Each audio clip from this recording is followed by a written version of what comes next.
This presentation is brought to you by the Colorado Neurological Institute Movement Disorder Center. This is the first in a series of patient education presentations designed for families and patients who are afflicted by dystonia.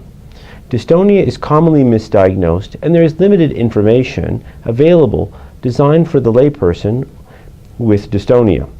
This first presentation is an overview of the types of movements seen in dystonia and how these differ from other types of movement disorders.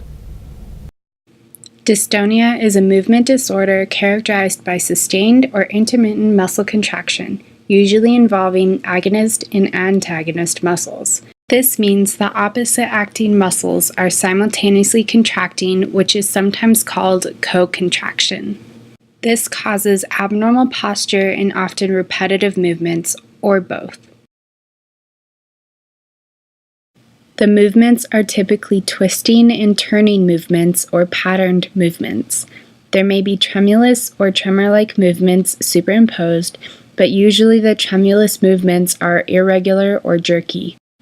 Although some abnormal movements may persist at rest, the abnormal movements are generally worsened by voluntary movement. The patient may also have movement overflow, in which abnormal movements are triggered by voluntary movement of a distant part of the body not affected by dystonia. The sustained twisting movement may cause muscular pain and even secondary orthopedic injury to patients. These latter two features are most common in patients who have dystonia involving the neck, or cervical dystonia. This patient has what is called cervical dystonia, which is characterized by abnormal head and neck postures. The patient's head is tilted to one side, which is referred to as lateralis. Turn to the right.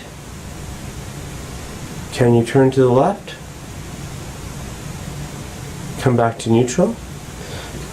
This next patient has generalized dystonia, which is characterized by abnormal movements in the trunk and at least two other parts of the body. Can you count to 10? Just look over his hands now. Out loud? Out loud. 1, 2, 3, 4, 5, 6, 7, 8, 9, 10. Good. Go as high as you can. Let's see what you can do. Get up really high. It's pretty hard. Let me see what you can do. Keep it up. Let's try one more time. It's okay. I know you can. I want to see how high you can get it, though. Oh, there you go. You got it. Oh. It may be difficult to differentiate dystonia from other movement disorders. Amongst the most common difficulties is differentiating dystonia from tics. Individuals may have repetitive jerky movements, sometimes with sustained abnormal postures as part of a tic disorder. Unlike dystonia, the tics are usually produced in response to an urge to make the movement, and many patients can at least briefly suppress tics voluntarily, unlike dystonic movements.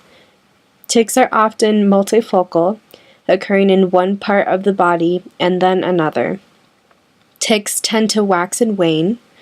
Patients may have motor tics in which abnormal movements are made, and they may have vocal tics in which either formed words or said or other utterances occur, such as sniffing or grunting. Most commonly, tics occur as part of Tourette syndrome, which is a chronic motor and vocal tic disorder occurring with onset before the age of 18. Occasionally, tics can begin in adulthood and may be a purely motor disorder without vocal tics, in which case the differentiation from dystonia can sometimes be more difficult. Tremor is generally defined as a rhythmic oscillatory movement produced by alternating contractions of opposite acting muscles. Dystonic tremor is usually irregular, unlike most other forms of tremor, and is usually produced by simultaneous or co-contraction of opposite acting muscles. The most common forms of tremor are those seen as part of essential tremor and Parkinsonian tremor. Patients with dystonic tremor usually have superimposed abnormal posture of the affected body part in addition to the tremulous movements. Isolated head tremor without tremor elsewhere in the body is usually due to cervical dystonia and dystonic tremor, but is commonly misdiagnosed as essential tremor. This patient is a good example of a head tremor. Her tremor is only slightly noticeable at first, then begins to worsen after moving her head. And slowly bring your chin to your chest.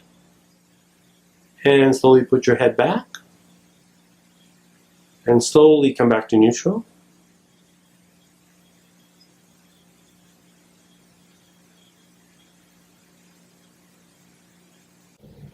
We hope that you have found this first presentation to be useful and informative. The next part of the presentation about what is dystonia will focus on the classification and causes of dystonia.